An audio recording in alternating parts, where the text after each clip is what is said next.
কখনো আমরা এই বলতে পারি নাই যে খুনি শেখ হাসিনার এই অবস্থা হবে, এই পরিণত হবে, স্বৈরাচারের এই অবস্থা হবে। আমি কখনোই ভাবি নাই। আজকে এসে খুবই আনন্দিত। আশা করি এই সুশীল বাংলাদেশে কখনোই যেন এই স্বৈরাচার রাষ্ট্র গঠন করতে না পারে। মাথায় একটি প্রায় অনেকগুলো ছোড়াগুলি লাগে, তার মধ্যে বের করতে পেরেছি আমি দুইটাই। আজকে আমরা ধানমন্ডি 32-এ আসছি, আমি এবং আমার আম্মু। আজকের যে দৃশ্যটা দেখে আমরা খুবই আনন্দিত, কেননা স্বৈরাচারের যে বাড়িটা আমরা এই অবস্থায় দেখতে পেয়েছি। কেননা আমরা ভাবি নাই কখনো যে এরকম অবস্থা হবে। এবং বাংলাদেশ হচ্ছে আপনার একটি সুশীল এবং গণ অধিকার পূর্ণত রাষ্ট্র। কেননা আমরা স্বাধীনভাবে বাঁচতে চাই। আমরা কারো আন্ডারে বা স্বৈরাচারের যেভাবে এতদিন রাষ্ট্র চালিয়েছিল তাদের অবস্থায় আমরা খুবই আমাদের যে বাংলাদেশের গণপরিষদ বা অধিকার, মানে বাংলাদেশের যে মানুষের অধিকারগুলা তারা মুখ ফুটে বলতে পারে নাই তাদের চাহিদাগুলা।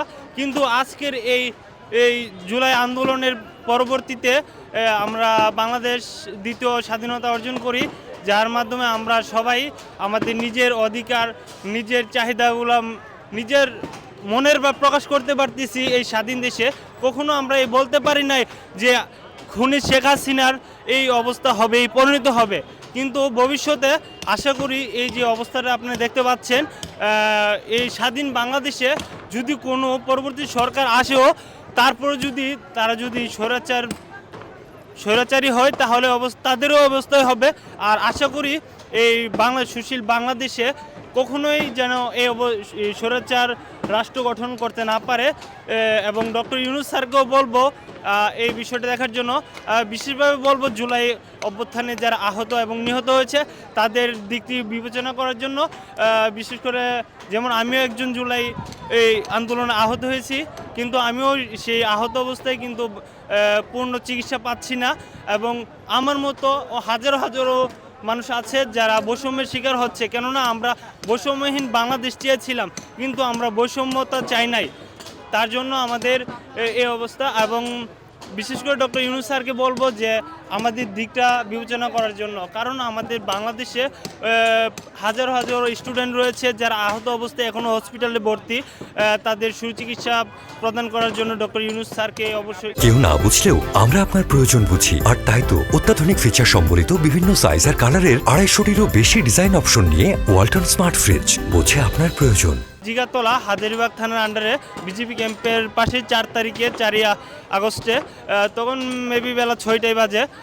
তখন আমার মাথায় একটি প্রায় অনেকগুলো ছোড়াগুলি লাগে, তার মধ্যে বের করতে পেরেছি আমি দুইটাই।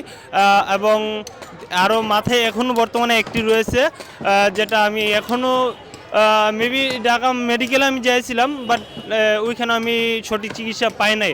ওনারা আমাকে কিছু মেডিসিন লিখে দিয়েছিল যে এই ওষুধ খাওয়ার জন্য, কিন্তু বর্তমানে আমার অবস্থা কি বলবো, খুবই খারাপই যাচ্ছে। কারণ আমার কাছে অনেকটাই আনন্দ আমি টাইমটা স্পেন্ড করতে পারতেছি, কারণ স্বৈরাচারের এই অবস্থা হবে আমি কখনোই ভাবি নাই।